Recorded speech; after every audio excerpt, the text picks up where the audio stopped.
Welcome to బీజేటీవీ. ముందుగా headlines చూద్దాం.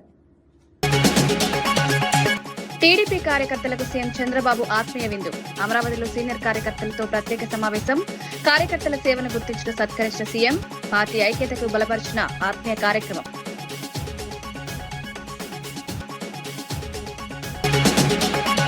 కేటీఆర్ పై ప్రేమ ఎక్కువంటూ సీఎంపై సంజయ్ విమర్శ. కేసులపై దృష్టి పెట్టాలని నిలదీత. ప్రాధాన్యతపై ప్రశ్నలు లేవెత్తిన మంత్రి. రాజకీయ కుమ్మక్కు ఉందని ఆరోపణలు.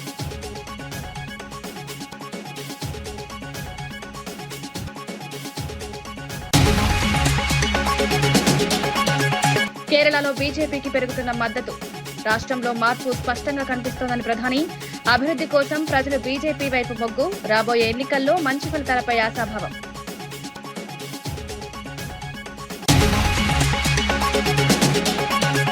కౌశిక్ రెడ్డిపై శాశ్వత నిషేధం వేయాలని దయాకర్ డిమాండ్. అసెంబ్లీ గౌరవాన్ని కాపాడాలని సూచన. అనుచిత వ్యాఖ్యలపై కఠిన చర్యల విజ్ఞప్తి. కేటీఆర్ హరీష్ రావు క్షమాపణ చెప్పాలని డిమాండ్.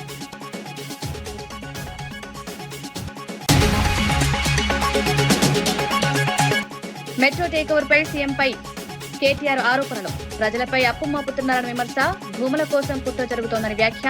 ప్రభుత్వం వెంటనే స్పష్టతనివ్వాలని డిమాండ్.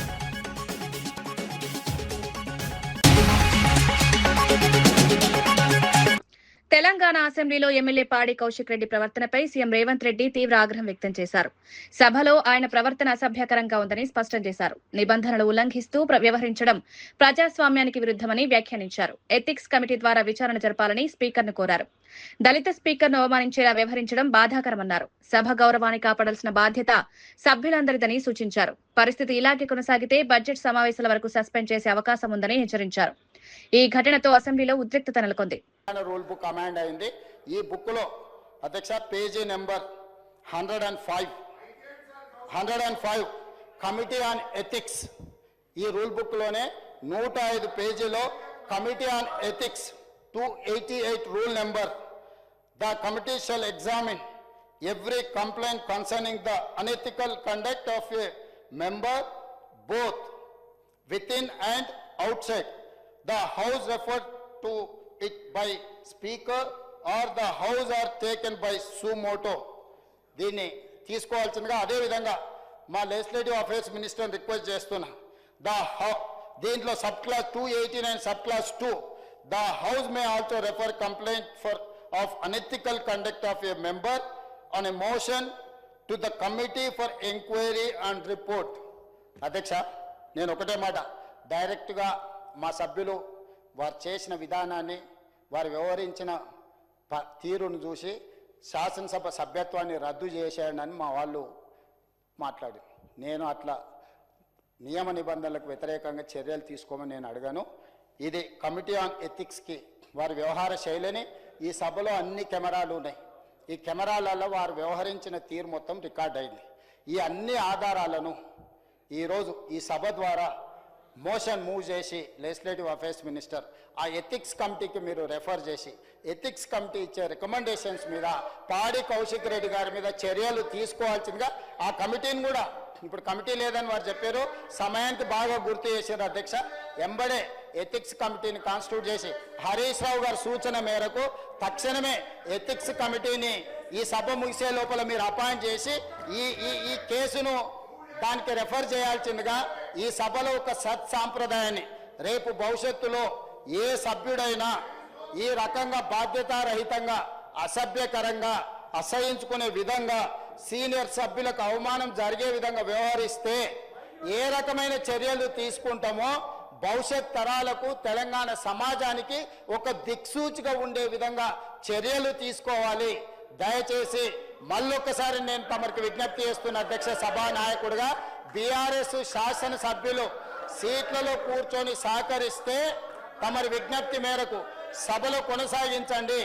వాళ్ళు సహకరించకుండా ఒక దళితుడు స్పీకర్గా కొనసాగడానికి వీలు లేదు, అతను సమర్థుడు కాదు సభను నడపడానికి అని ఒక సందేశాన్ని బయట ప్రపంచానికి ఇవ్వదలుచుకుంటే సభ్యులందరినీ రాబోయే బిజినెస్ ఈ బడ్జెట్ సమావేశాలు మొత్తానికి వాళ్ళని సభల నుంచి సస్పెండ్ చేయాల్సిందిగా పాడి కౌశిక్ రెడ్డి గారిది కమిటీ ఆన్ ఎథిక్స్ కి రెఫర్ చేయాల్సిందిగా తమరికి విజ్ఞప్తి చేస్తూ అవకాశం ఇచ్చినందుకు మీకు ధన్యవాదాలు తెలియజేస్తూ సెలవు తీసుకుంటున్నాను అధ్యక్ష. టీడీపీ ఆవిర్భావ దినోత్సవం సందర్భంగా సీఎం చంద్రబాబు నాయుడు అమరావతి నివాసంలో సీనియర్ కార్యకర్తలకు ఆత్మీయ విందు ఏర్పాటు చేశారు. మంత్రి నారా లోకేష్ తో కలిసి కార్యకర్తలను స్వాగతించారు. పార్టీ స్థాపన నుంచి సేవలందించిన కార్యకర్తలను ప్రత్యేకంగా ఆహ్వానించారు. వారి ఆరోగ్యం, కుటుంబ పరిస్థితులపై ఆరా తీశారు.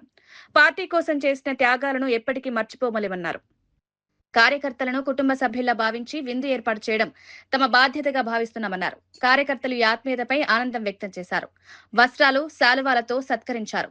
ఈ కార్యక్రమం పార్టీ ఐక్యతను బలపరిచింది. కార్యకర్తల్లో ఉత్సాహం పెరిగింది.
సీఎం శ్రీహరిపై అనుచిత వ్యాఖ్యలు చేసిన కౌశిక్ రెడ్డిని అసెంబ్లీ నుంచి శాశ్వతంగా బహిష్కరించాలని టీపీసీసీ నేత చెనగాని దయాకర్ రెడ్డి డిమాండ్ చేశారు. కౌశిక్ రెడ్డి ప్రవర్తన అసభ్యకరంగా ఉందని, ఎమ్మెల్యేగా ఉండే అర్హత లేదని తీవ్రంగా విమర్శించారు. ఆయనను వీధి రౌడీలా ప్రవర్తిస్తున్నారన్నారు. కేటీఆర్, హరీష్ రావు కూడా కడియం శ్రీహరికి బహిరంగ క్షమాపణ చెప్పాల్సిన కోరారు. అసెంబ్లీ గౌరవాన్ని కాపాడాల్సిన బాధ్యత అందరికీ ఉందన్నారు. అనేది చాలా సిగ్గుగా ఉంది. ఇలాంటి పొగరుబోతూ మదమెక్కిన ఆంబూతుల్ని అసెంబ్లీకి రాకుండా అడ్డుకట్ట వేయాలని, శాశ్వతంగా బహిష్కరించాలని మీకు స్పీకర్ గారికి విజ్ఞప్తి చేస్తా ఉన్నాం. వీధి రౌడీగా, బజారు రౌడీగా వ్యవహరిస్తూ అసెంబ్లీ ప్రతిష్టను దిగజారేటట్టు మాట్లాడినటువంటి పాడి కౌశిక్ రెడ్డి పైన తక్షణం చర్యలు తీసుకోవాలని కూడా మేము కోరుతా ఉన్నాం. ఇవాళ పాడి కౌశిక్ రెడ్డి మాట్లాడిన మాటల వెనుక హరీష్ రావు, కేటీఆర్ హస్తం ఉందనేది కూడా మాకు అర్థమవుతా ఉంది. మరి ఇలాంటి పొగరుబోతు ఆంబోతుల పట్ల బీఆర్ఎస్ పార్టీ వైఖరి కూడా ప్రకటించాల్సిన అవసరం ఉందని కూడా మేము కోరుతా ఉన్నాం. ఇవాళ నిండు అసెంబ్లీలో ఇవాళ మాట్లాడే విధానం చూస్తుంటే తెలంగాణ సభ్య సమాజం తలదించుకోలే వ్యవహరిస్తున్నటువంటి పాడి కౌశిక్ రెడ్డిని తక్షణం బహిష్కరించాలని కూడా కోరుతా ఉన్నాం. అతడు ఎమ్మెల్యేగా ఉండే అర్హత కూడా లేదని కూడా మేము కోరుతా ఉన్నాం. కాబట్టి హుజూరాబాద్ ఎమ్మెల్యే అసెంబ్లీకి రాకుండా శాశ్వతంగా బహిష్కరించాలని, అతడు ఎన్నికల్లో పోటీ చేసే విధంగా కూడా చర్యలు తీసుకోవాలని కూడా మేము కోరుతా ఉన్నాం. ఇది చాలా సిగ్గుగా ఉంది. సభ్య సమాజంలో ఇవాళ ప్రతిపక్షంలో ఉండి కూడా ఇవాళ ప్రతిపక్షం ప్రజల పక్షం అనే విధంగా సమస్యలను ప్రభుత్వం దృష్టికి తీసుకురాకుండా ఇవాళ సభను తప్పుదోవ పట్టించే విధంగా సభ్యులపై అనుచితంగా మాట్లాడే విధంగా బీఆర్ఎస్ నాయకులు చేస్తున్న అరాచక విధానాన్ని తెలంగాణ ప్రజలు గమనిస్తా ఉన్నారు. కాబట్టి ఇలాంటి ఎమ్మెల్యేల పట్ల ఇలాంటి అనైతికంగా వ్యవహరిస్తున్నటువంటి పార్టీ కౌశిక్ రెడ్డిపై తక్షణం సస్పెండ్ చేసి బహిష్కరించాలి. ఇలాంటి పొగరబోతు ఆంబోతుల్ని అసెంబ్లీకి వచ్చే అర్హత కూడా లేదని కూడా మేము స్పీకర్ గారికి కోరుతా ఉన్నాం, రాష్ట్ర ప్రభుత్వాన్ని కూడా కోరుతా ఉన్నాం. కాబట్టి తక్షణం ఇవాళ కేటీఆర్, హరీష్ రావు, ఇవాళ కడియం శ్రీహరి గారికి కూడా బహిరంగంగా క్షమాపణ చెప్పాలని కూడా కోరుతున్నాం. థ్యాంక్ యూ, నమస్తే. లోక్ అదాలత్ ద్వారా కేసులను వేగంగా పరిష్కరించుకోవచ్చని హైకోర్టు న్యాయమూర్తి జస్టిస్ శామ్ కోషి తెలిపారు. గద్వాల కోర్టు ప్రాంగణంలో నిర్వహించిన జాతీయ మెగా లోక్ అదాలత్ కార్యక్రమాన్ని ప్రారంభించారు. ఈ సందర్భంగా జిల్లాలో 5,345 కేసులు పరిష్కరించడం గర్వకారణమని పేర్కొన్నారు. చిన్న చిన్న వివాదాలు కోర్టుల వరకు వెళ్లకుండా రాజీ మార్గంలో పరిష్కరించుకోవాలని సూచించారు. కోర్టుల్లో కేసులు పెడితే సంవత్సరాల పాటు సాగుతాయని, లోక్ అదాలత్ మంచి ప్రత్యామ్నాయమని వివరించారు. న్యాయవాదులు కూడా కేసులను త్వరగా పరిష్కరించేందుకు సహకరించాలని కోరారు. My Lord, Sri Honorable Chief Guest of this function, Sri Justice P. Shyam Koshi, advocates assembled here and the litigant public, a warm welcome to you. Administrative Judge Shravan Kumar garu, Member Secretary, ఇక్కడ వచ్చినటువంటి SSA ప్రజానికానికి శుభాకాంక్షలు తెలుపుకుంటూ ఇంతసేపు నిరీక్షించిన దానికి కూడా ధన్యవాదాలు తెలుపుకుంటున్నాము. Milord, here we are having 8 courts, Milord. Principal District Court, Additional Court. Total pendencies 7,846 as on today, Milord. Principal District Court 237, First Additional Court 162, Poxo Court 110, Principal Senior Civil Court 366, Additional Senior Civil Court 310, Principal Junior Civil Court 2,244. Total 7,846, Milord, out of which 3,253 civil, 4,593 criminal. అసెంబ్లీలో ప్రతిపక్ష ప్రశ్నలను ప్రభుత్వం కావాలనే వాయిదా వేస్తోందని మాజీ మంత్రి సబితా ఇంద్రారెడ్డి మండిపడ్డారు. ప్రతిపక్షం అడిగే ప్రశ్నలకు సమాధానం చెప్పలేక ప్రభుత్వం వెనుకడుగు వేస్తోందని విమర్శించారు. ముఖ్యంగా మైనింగ్ అంశంలో భారీ అక్రమాలు జరుగుతున్నాయని ఆరోపించారు. అనుమతులు లేకుండా మైనింగ్ కొనసాగుతున్నా కేవలం జరిమానాలు వేసి వదిలేస్తున్నారన్నారు. దీని వెనుక ఉన్న పెద్దల పాత్రపై అనుమానాలు వ్యక్తం చేశారు. ప్రభుత్వం తన తప్పులను కప్పిపుచ్చుకునే ప్రయత్నం చేస్తోందని ఆరోపించారు. అసెంబ్లీ వ్యవహారాల్లో పారదర్శకత ఉండాలని డిమాండ్ చేస్తుందనేది అర్థమవుతున్న సందర్భం. ఈరోజు నేను హరీష్ రావు గారు లేవనెత్తిన అంశం ఏదైనా కూడా అసెంబ్లీలో బయట జరుగుతున్న అవినీతిని అసెంబ్లీలో ప్రస్తావించాలని ప్రయత్నం చేస్తూ ఉంటాం. 1 కాదు 2 కాదు, చాలా చాలా చాలా అవినీతికి సంబంధించిన సంఘటనలు గతంలో బయట పెట్టున్నాం. హెల్త్ పాలసీ కానివ్వండి, సింగరేణికి సంబంధించింది కానివ్వండి, తర్వాత మున్సిపల్ అడ్మినిస్ట్రేషన్లో సంబంధించింది కానివ్వండి, ఇవన్నీ అడుగుతున్న సందర్భంలో ప్రభుత్వం నుండి సమాధానం ఉండదు. నిన్న ఈరోజు ఇసుకకు సంబంధించింది కానివ్వండి, నిన్న హరీష్ రావు గారు ఒక విషయాన్ని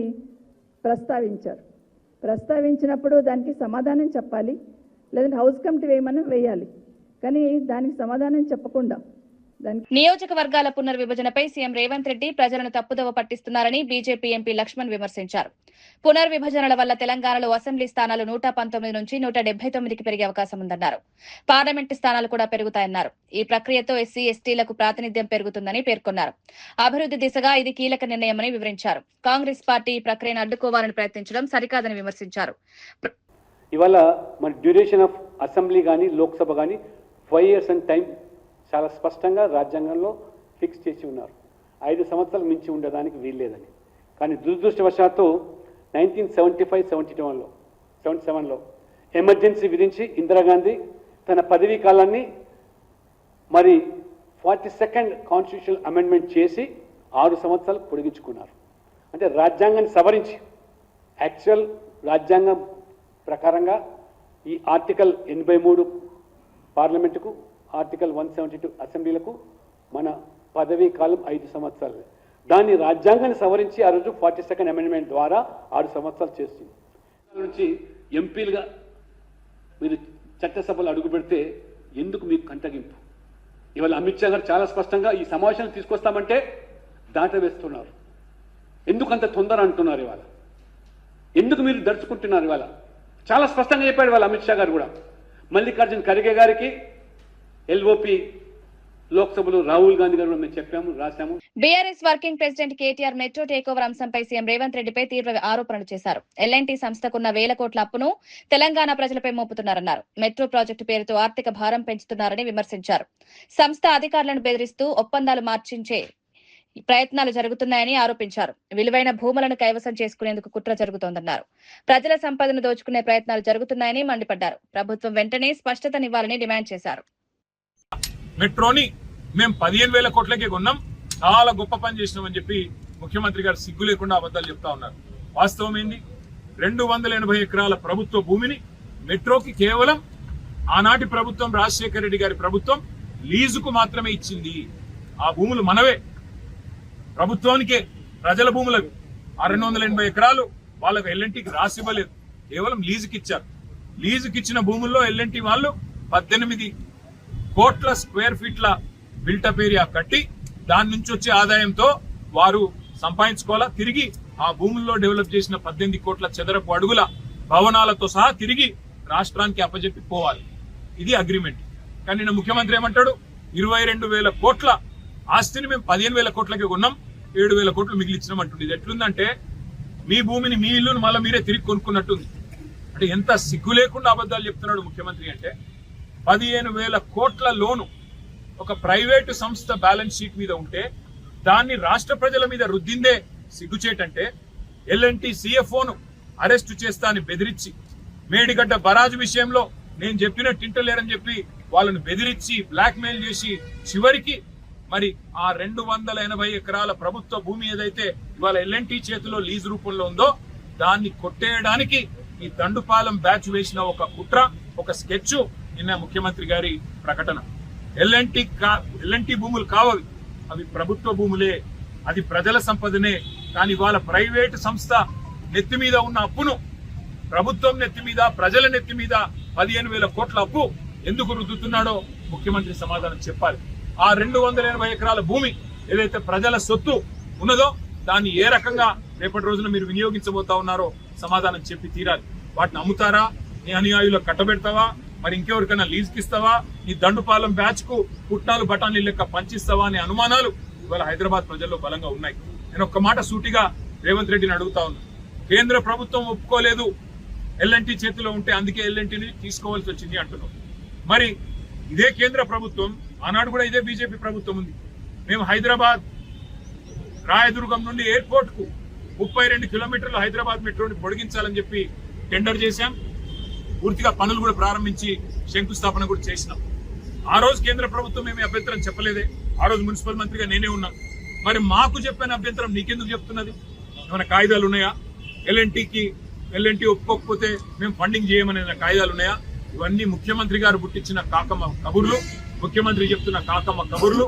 ఆ రోజు హైదరాబాద్ ఎయిర్పోర్ట్ మెట్రోకి మేము కూడా ఆనాడు ఎల్ఎన్టీ చేతిలో ఉన్న రాయదుర్గం నుంచి ఎయిర్పోర్ట్ కి ప్రతిపాదించాం. మీరు రాగానే దాన్ని రద్దు చేసినారు. మరి ఆ రోజు కేంద్ర ప్రభుత్వం అభ్యంతరం చెప్పకపోతే ఈ రోజు ఎందుకు చెప్తుంది? ఇదంతా ముఖ్యమంత్రి గారు అల్లిన ఒక కాకమ్మ కథ.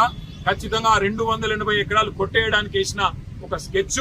ఈ భూదందాకు, భూమాఫియాకి ముఖ్యమంత్రి గారే దండుపాలెం ముఠాకు నాయకుడిగా మారి వాళ్ళ ఎల్ఎన్టీ సిఎఫ్ఓను జైల్లో ఇస్తాను బెదిరించి, మేడిగడ్డ బరాజ్ విషయంలో కూడా ఆయన చెప్పినట్టు ఇంటలేరనే ఒక కోపంతో చివరికి వాళ్ళ మెడ మీద కత్తి పెట్టి ఆ 280 ఎకరాలను లాక్కునే కుట్ర తప్ప ఇంకొకటి కానే కాదు. ఇందులో హైదరాబాద్ ప్రజల ప్రయోజనాలు లేవు, మెట్రో ప్రయోజనాలు లేవు. 22,000 కోట్ల ఆస్తి, అది ఎన్నటికైనా హైదరాబాద్ ప్రజల ఆస్తి, తెలంగాణ ప్రజల ఆస్తి. దాన్ని తిరిగి మనమే కొనుక్కోవడం ఏదైతే ఉందో ఇది ఉల్టా మన భూమికి, మన హక్కుకి, మన ప్రాపర్టీకి మనమే పైసలు పెట్టి తిరిగి కొనుక్కోవడం ఏదైతే ఉందో ఇది ఖచ్చితంగా పెద్ద కుంభకోణం తప్ప మరొకటి కానే కాదు. నిజంగానే ఈ విషయంలో చిత్తశుద్ధి ఉంటే ఒక సిట్టింగ్ హైకోర్టు జడ్జితో వెంటనే విచారణకు ఆదేశించాలని చెప్పి కూడా మా పార్టీ తరఫున మేము ప్రభుత్వాన్ని డిమాండ్ చేస్తా ఉన్నాం. అసెంబ్లీలో స్పీకర్ తీరుపై మాజీ మంత్రి తలసాని శ్రీనివాస్ యాదవ్ తీవ్రంగా స్పందించారు. పార్టీ మారిన ఎమ్మెల్యేలను బీఆర్ఎస్ సభ్యులుగానే గుర్తించిన తర్వాత వారు స్పీకర్ వైపు ఎందుకు కూర్చున్నారని ప్రశ్నించారు. తమ నిరసనను తప్పుదోవ పట్టించేందుకు వారికి మైక్ ఇవ్వడం సరైందా అని నిలదీశారు. ప్రతిపక్ష హక్కులను కాలరాస్తున్నారని విమర్శించారు. 2 సంవత్సరాలుగా హౌస్ కమిటీ ఏర్పాటు చేయలేదని ఆగ్రహం వ్యక్తం చేశారు. అసెంబ్లీ వ్యవహారాల్లో పారదర్శకత అవసరమని సూచించారు. ప్రజాస్వామ్య విలువలను కాపాడాల్సిన బాధ్యత స్పీకర్దేనన్నారు. కాకుండా సభలు జరిగినటువంటి సందర్భాలలో వాళ్ళు పద్దులు పెట్టడం మంత్రులు, ఒకవైపున హౌస్ ఆర్డర్లో లేనటువంటి సందర్భంలో మా సభ్యులం మేమందరం కలిసి పోడియం వరకు వెళ్ళి మేము మా డిమాండ్ చేస్తుంటే దీన్ని మొత్తం డైవర్ట్ చేయడానికి, అంటే జరిగింది తప్పిదమని ఆల్రెడీ తేలిపోయిన తర్వాత దీన్ని ఈ అటెన్షన్ డైవర్ట్ చేయాలని స్పీకర్ గారు కడియం శ్రీహరి గారికి, దానం నాగేందర్ గారికి, కాళే యాదయ్య గారికి మైక్ ఇచ్చాడు. 4 రోజుల కిందనే కదా మీరు తీర్పిచ్చింది వాళ్ళు మా పార్టీ వాళ్ళని. మరి మా పార్టీ వాళ్ళందరూ మేము పొడియం దగ్గర కూర్చున్నప్పుడు వాళ్ళు ఏ పార్టీ అని మీరు మైక్ ఇచ్చిర్రు, ఏ పార్టీ అని మమ్మల్ని తిట్టిపిచ్చిర్రు అంటే డెమోక్రసీలా ప్రజలు ఇవన్నీ గమనించారనేటువంటి భావన మీకుందా? రెండోది, కడియం శ్రీహరి గారు మాట్లాడుతూ ఏదైతే భూముల మీద హౌస్ కమిటీ వేస్తాన్నారు ముఖ్యమంత్రి గారు అని చెప్తూ నా ఇంటికే కూడా పీక్కోలేరు అనేటువంటి అక్కడ జరిగినటువంటి కాన్వర్జేషన్. ఇక్కడ వైపు నుంచి కౌశిక్ మీరు ఏ పార్టీ చెప్పాలి అని ఒక వైపున స్పీకర్ వైపు చూపిస్తూ, రెండో వైపున శ్రీహరి గారి వైపు చూపిస్తూ, ఆయన అఫీషియల్గా స్పీకర్ గారు వీరికేం మైక్ ఇవ్వలేదు. ఈయన స్థానం నుంచి ఈయన ఎక్కడికి పోలేదు. కౌశిక్ సభ జరిగినప్పుడు ఆర్డర్లు లేనప్పుడు చాలా అంశాలు జరుగుతుంటాయి, కానీ ప్రొసీజర్స్ ఏంది, రూల్స్ రెగ్యులేషన్స్ ఏంది, మైక్ అవకాశం ఇచ్చినప్పుడు దాంట్లో ఏమైనా వల్గర్గా మాట్లాడినటువంటి సందర్భాలు వచ్చినప్పుడు ఎథిక్స్ కమిటీ అని ఇంకో కమిటీ అని చెప్పి రెఫర్ చేస్తారు. ఇప్పుడు దీని ఎథిక్స్ కమిటీ లేదు. ఫస్ట్ ఆఫ్ ఆల్ గడిచిన 2.5 సంవత్సరాల నుంచి అసెంబ్లీలో ఏ కమిటీలు లేవు. ఎమ్మెల్యే యశస్విని రెడ్డి బీఆర్ఎస్ ఎమ్మెల్యే పాడి కౌశిక్ రెడ్డిపై తీవ్ర విమర్శలు చేశారు. సభలో పెద్దలైన కడియం శ్రీహరిని గౌరవించకుండా మాట్లాడడం సరికాదన్నారు. సభలో చర్చ జరుగుతున్న సమయంలో సమయాన్ని వృధా చేస్తున్నారని ఆగ్రహం వ్యక్తం చేశారు. కొత్త ఎమ్మెల్యేలకు ఇది సరైన సందేశం కాదని పేర్కొన్నారు. సభ్యుల ప్రవర్తన వల్ల సభ గౌరవం దెబ్బతింటుందన్నారు. కౌశిక్ రెడ్డిపై వెంటనే చర్యలు తీసుకోవాలని స్పీకర్ను కోరారు. ఒక తండ్రి లాంటి వాళ్ళు కడియం శ్రీహరి గారు మా అందరికీ కూడా ఒక తండ్రి లాంటి వాళ్ళు, వయసులో పెద్దవాళ్ళు, ఎప్పటి నుంచో కూడా శాసనసభ్యులుగా ఉన్నారు. అట్లాంటి వారికి మర్యాద ఇవ్వకుండా ఎట్లా పడితే అట్లా మాట్లాడి నిన్నటి నుంచి చూస్తున్నాము. అది డిమాండ్ల మీద మాట్లాడుతుంటే, చర్చ జరుగుతుంటే కొత్తగా సబ్జెక్ట్ ఏమైనా నేర్చుకుందామని ఇంట్రెస్టింగ్గా విందాం అనుకుంటే నూతన సభ్యులం ఎంతో మంది ఉన్నాం. సభా సమయాన్ని కూడా వృధా చేస్తున్నారు. ఎంక్వైరీ అన్నారు, పర్సనల్గా టార్గెట్ చేసి మంత్రి గారిని మాట్లాడుతున్నారు. వాళ్ళకి ఏదైనా వేరే అజెండా ఉంటే బయట చూసుకోవాలి. మరి ఇప్పుడు సభలో మేము నేర్చుకోవాల్సింది రాజకీయ పార్టీల గురించి చేయాలా, లేకపోతే ప్రజలకు కావాల్సిన సమస్యలు. కేరళలో నిర్వహించిన సభలో ప్రధాని నరేంద్ర మోదీ కీలక వ్యాఖ్యలు చేశారు. రాష్ట్ర ప్రజలు బీజేపీ వైపు మొగ్గు చూపుతున్నారని తెలిపారు. పార్టీ కార్యకర్తలు అహర్నిశలు శ్రమిస్తూ బీజేపీ బలోపేతానికి కృషి చేస్తున్నారన్నారు. కేరళ రాజకీయాల్లో మార్పు స్పష్టంగా కనిపిస్తోందని పేర్కొన్నారు. ప్రజలు ప్రత్యామ్నాయాన్ని కోరుకుంటున్నారన్నారు. అభివృద్ధి, పారదర్శక పాలన కోసం బీజేపీ కట్టుబడి ఉందన్నారు. కేంద్ర ప్రభుత్వ పథకాలను ప్రజలకు చేరవేయడంలో కార్యకర్తలు కీలక పాత్ర పోషిస్తున్నారన్నారు. రాబోయే ఎన్నికల్లో బీజేపీకి మంచి ఫలితాలొస్తాయని ఆశాభావం వ్యక్తం చేశారు. पॉलिटिकल वायलेंस के कारण अपना जीवन खोया है। मैं आज केरलम की मेरी ये पहली चुनाव सभा में उन सभी कार्यकर्ताओं को इस मंच से आदरपूर्वक श्रद्धांजलि देता हूं। സുഹൃത്തുക്കളെ, ഈ മാറ്റത്തിന് പിന്നിൽ കേരളത്തിലെ ജനങ്ങളുടെ അനുഗ്രഹമാണ്. ഇതിന് പിന്നിൽ കേരളത്തിലെ ബിജെപിയുടെ ലക്ഷക്കണക്കിന് വരുന്ന പ്രവർത്തകരുടെ അധ്വാനമാണ്. നമ്മുടെ എത്രയോ പ്രവർത്തകർ രാഷ്ട്രീയ ആക്രമണങ്ങളിൽ ജീവൻ ബലി നൽകി. ഇന്ന് ഇവിടെ ഈ തവണത്തെ തെരഞ്ഞെടുപ്പിലെ എന്റെ ആദ്യത്തെ യോഗത്തിൽ വെച്ച് ഞാൻ ആ പ്രവർത്തകരുടെ മുമ്പിൽ പ്രണമിക്കുന്നു. एनडीए सौहृदगढ़े केरलम को सुंदरतम क्यों कहा जाता है, इसका एहसास हमें पालक्काड़ आते ही हो जाता है। हमारा पालक्काड़ केरलम का प्रवेश द्वार है।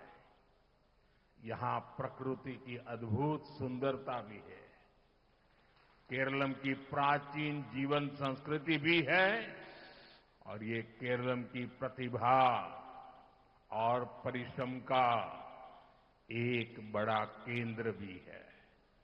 यहां कल्पाती मंदिर का महत्व बताते हुए काशी का उदाहरण दिया जाता है। काशी का सांसद होने के नाते ये मेरे लिए और भी विशेष है। സുഹൃത്തുക്കളെ, കേരളം സുന്ദരമാണ് എന്ന് എന്തുകൊണ്ട് പറയുന്നു? ഇതിന്റെ തെളിവ് కేంద్ర మంత్రి బండి సంజయ్ సీఎం రేవంత్ రెడ్డిపై తీవ్ర విమర్శలు చేశారు. కేటీఆర్ పై సీఎం ప్రత్యేక శ్రద్ధ చూపుతున్నారని ఆరోపించారు. కాళేశ్వరం ప్రాజెక్టుపై చూపుతున్న దృష్టి డ్రగ్స్ కేసులు, ఈ ఫార్ములా, ఫామ్ హౌస్ కేసులపై ఎందుకు లేదని ప్రశ్నించారు. ప్రభుత్వ ప్రాధాన్యతలు సరిగా లేవన్నారు. హరీష్ రావు వంశంలో కేటీఆర్ అప్రమత్తంగా ఉండాలని సీఎం సూచిస్తున్నారని విమర్శించారు. ఇది రాజకీయంగా కుమ్మక్కు సంకేతమని పేర్కొన్నారు. ప్రజల దృష్టి మళ్లించేందుకు ప్రభుత్వం ప్రయత్నిస్తోందని ఆరోపించారు. ఈ ఫార్ములా మీద ఎందుకు లేదు, ఫామ్ హౌస్ కేసు మీద ఎందుకు లేదు, కరెంటు కొనుగోలు మీద నివేదిక వచ్చింది ఆల్రెడీ, దాని మీద ఎందుకు లేదు? మళ్ళీ ముఖ్యమంత్రి గారు కేటీఆర్ అనేది సలహా ఇస్తారు, చూసారా, చాలాసార్లు సలహా ఇస్తున్నాడు. హరీష్ రావు పట్ల జాగ్రత్తగా ఉండు అంటున్నాడు. అంటే ఎంత అలర్ట్ చేస్తున్నాడు కేటీఆర్ గారు, ఎంత కాపాడే ప్రయత్నం చేస్తున్నాడు రాష్ట్ర ముఖ్యమంత్రి గారు. హరీష్ రావు విషయంలో అలర్ట్గా ఉండు అంటున్నాడు. అంటే కేటీఆర్ గారికి ఏ విధంగా నీడలకు వివరిస్తున్నాడు. ఆయనకు రక్షణ కవచం, ఈయనకు రక్షణ కవచం. ఇక కేటీఆర్ అనే వ్యక్తి బండి సంజయ్ నా మీద మారుతాడు. ఇంకా మీరు ఒకటి, హరీష్ రావు గారి మీద కసి, ఆ కోపము కేటీఆర్ గారి మీద ఎందుకు తగ్గింది నీకు అంటున్నా. ఈ మధ్య రహస్య ఒప్పందాలు మీ ఇద్దరి మధ్యలో విమర్శలు ఎందుకు తగ్గించినావు, ఆరోపణలు ఎందుకు తగ్గించుకున్నావు, కేసులు ఏమైనాయి? ఓ ఈ ఫార్ములా కథం, కేసు ఏమైనా కేసు ఏమైంది నీది? డ్రగ్స్ కేసు నేను మళ్ళీ అంటున్నా, అకున్ సబల్వాల్ గారి రిపోర్టు బయటపెట్టు నీ దమ్ముంటే. నువ్వు కేటీఆర్ ఒక్కటి కాదు అనుకుంటే అకున్ సబల్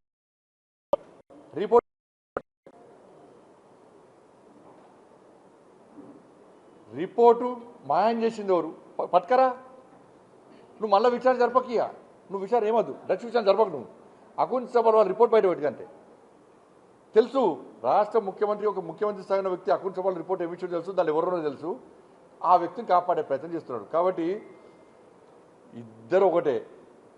ముగించే ముందు ముఖ్యాంశాలు మరోసారి. టీడీపీ కార్యకర్తలకు సీఎం చంద్రబాబు ఆత్మీయ విందు. అమరావతిలో సీనియర్ కార్యకర్తలతో ప్రత్యేక సమావేశం. కార్యకర్తల సేవను గుర్తించిన సత్కరించిన సీఎం. పార్టీ ఐక్యతకు బలపరిచిన ఆత్మీయ కార్యక్రమం.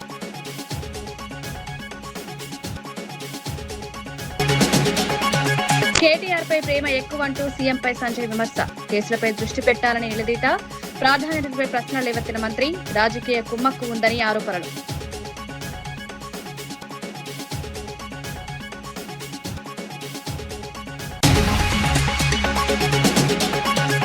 కేరళలో బీజేపీకి పెరుగుతున్న మద్దతు.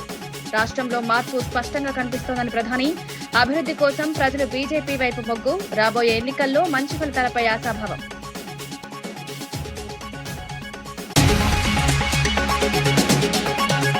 కౌశిక్ రెడ్డిపై శాశ్వత నిషేధం వేయాలని దయాకర్ డిమాండ్. అసెంబ్లీ గౌరవాన్ని కాపాడాలని సూచన.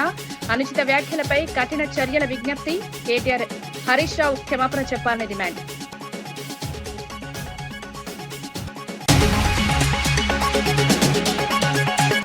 మెట్రో టేకోవర్ పై సీఎంపై కేటీఆర్ ఆరోపణలు. ప్రజలపై అప్పు మోపుతున్నారని విమర్శ. భూముల కోసం కుట్ర జరుగుతోందని వ్యాఖ్య. ప్రభుత్వం వెంటనే స్పష్టతనివ్వాలని డిమాండ్.